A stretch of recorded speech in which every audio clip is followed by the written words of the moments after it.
Hello বন্ধুরা, আশা করি তোমরা সকলে ভালো আছো, সুস্থ আছো। আজকে আমি দেখতে পাচ্ছ চানা মশলার একটি রেসিপি নিয়ে আমি চলে এসেছি। তোমাদের সঙ্গে এটা আমি শেয়ার করছি। এই চানা মশলাটা খেতে এতই সুন্দর হয়েছিল, অপূর্ব দুর্দান্ত। তোমরা দেখেই বুঝতে পারছো কালারটা যেরকম হয়েছে, খেতেও কিন্তু খুবই স্বাদ হয়েছিল। এর জন্য আমি এখানে কাবলি ছোলা নিয়ে নিয়েছি 250। এটা আমি প্রেসার কুকারে, এটা আমি আগের দিনকে রাতে ভিজিয়ে রেখেছিলাম। এবার প্রেসার কুকারে আমি নুন আর হলুদ মিশিয়ে 2 সিটি দিয়ে একটু সেদ্ধ করে নেব। বন্ধুরা, আমার এই রেসিপিটি যদি তোমাদের ভালো লেগে থাকে তাহলে অবশ্যই একটা লাইক দিও আর কমেন্ট করে জানিও রেসিপিটি দেখার পর তোমাদের কেমন লাগলো। আর যদি চ্যানেলে কেউ নতুন হয়ে থাকে তাহলে অবশ্যই সাবস্ক্রাইব করবার জন্য অনুরোধ করছি। এবার দেখতে পাচ্ছ সেদ্ধ হয়ে গেছে, ছোলাটা আমার খুব ভালোভাবে সেদ্ধ হয়ে গেছে। এবার 2 পেঁয়াজ বেটে নিয়েছি আর 2 কাঁচা পেঁয়াজ কুচিয়ে নিয়েছিলাম, আর টমেটো 2 আমি পেস্ট করে নিয়েছি। এখানে আদা রসুন বাটা আর কাঁচা লঙ্কা কুচিয়ে নিয়েছি আর ধনেপাতা কুচিয়ে নিয়েছিলাম। এবার আমি কড়াইয়ে সর্ষে তেল দিয়ে করেছি। এবার ফোড়ন দেব শুকনো লঙ্কা, সাদা জিরে, তেজপাতা, এলাচ আর 1 টুকরো দারচিনি। এটা দিয়ে আমি একটু গন্ধ ওঠা পর্যন্ত ফোড়ন দিয়ে আমি 2 কুচনো পেঁয়াজ তেলের মধ্যে দিয়ে দিলাম। বন্ধুরা, আমি কিন্তু খুব একটা বেশি তেলে রান্না করিনি, দেখতে পাচ্ছ, অথচ কালারটা দেখে এত সুন্দর মনে হবে যেন অনেকটাই তেল দিয়ে রান্না করা হয়েছে। এবার পেঁয়াজ 2 বাটা পেঁয়াজ আমি এর মধ্যে মিশিয়ে দিলাম। কুচনো পেঁয়াজটা যখন একটু লালচে হয়ে আসবে, একটু ভাজা ভাজা হবে, সেই অবস্থায় কিন্তু বাটা পেঁয়াজটা দিতে হবে। এবার ওটা একটু ভাজা ভাজা হওয়ার পরে আমি রসুন, আদা আর কাঁচা লঙ্কা কুচিটা এর মধ্যে মিশিয়ে দিলাম।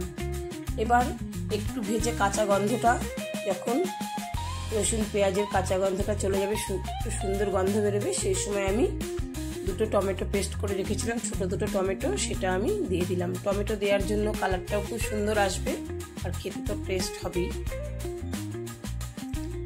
এবার এটা একটু যখন ভাজা ভাজা হয়ে এসছে, সেই সময় আমি শুকনো মশলা কিছু দেব।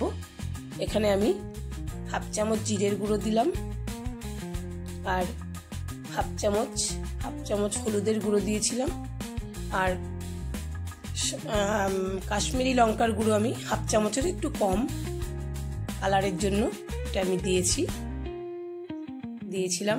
এবার আমি এটাকে খুব ভালোভাবে মিশিয়ে একটু ভাজা ভাজা করে নেব জিরের গুঁড়োটা। এবার আমি 2 আলুকে কুচিয়ে ভেজে রেখেছিলাম, সেই আলুটা মিশিয়ে দিলাম। এই আলুটা দিলে পরে আমাদের বাড়ির সবাই একটু আলুটা খেতে পছন্দ করে এই চানা মশলার সঙ্গে, তাই আমি আলুটা দিলাম, ভেজে রেখেছিলাম আগে। আর আমি এবার সেদ্ধ করা কাবলি ছোলাটা এর মধ্যে মিশিয়ে দিলাম, দিয়ে একটু নাড়াচাড়া করে মশলাটা একদম মিশিয়ে দিলাম ছোলার সঙ্গে, আর আলুগুলো এর সঙ্গে একটু মিশিয়ে নাড়াচাড়া করে নিয়ে এবার আমি একটু নুন দিয়ে দিলাম 1/2 চামচ, কারণ নুনটা আমি এমনি মশলার সঙ্গে আর দেইনি, তাই এখন আমি নুনটা দিলাম। আর দিলাম 1/2 চামচ চিনি। চিনিটা যদি তোমাদের অসুবিধা থাকে তোমরা নাও দিতে পারো, তাহলেও কোনো অসুবিধা নেই, ভালোই লাগবে, খেতে টেস্ট লাগবে। তবে চিনিটা আমি খুব 1/2 চামচ দিলাম একটু ব্যালেন্সের জন্য, এতে মিষ্টি হবে না, টেস্টটা ভালো আসবে। আর এবার আমি জল দিয়ে দিলাম পরিমাণ মতন। এই জলটা আমি কিন্তু গরম জল দিয়েছিলাম, গরম জল দিলে টেস্টটা একটু ভালো হয়। গরম জলটা আমি দিয়ে 5 মিনিট মতন ঢেকে রেখেছিলাম। এবার এটা দেখতে পাচ্ছ মোটামুটি হয়েই এসছে। আমি এই একটা গুঁড়ো মশলা, জিরে, ধনে আর শুকনো লঙ্কা আর গরম মশলা দিয়ে একটা মশলা আমি ভেজে রেখেছিলাম, সেটাকে গুঁড়ো করে রেখেছিলাম, তার থেকে 1 চামচ দিলাম।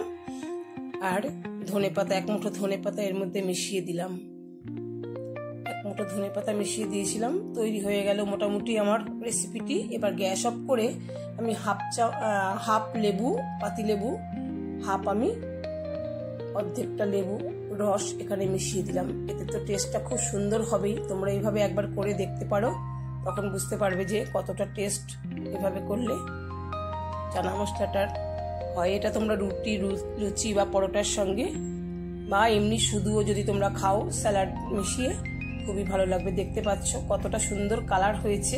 একটু যখন ঠান্ডা হয়েছে সেই সময় কত সুন্দর কালারটা এসেছে। আমার এই ভিডিওটি এতক্ষণ দেখার জন্য সকলকে ধন্যবাদ।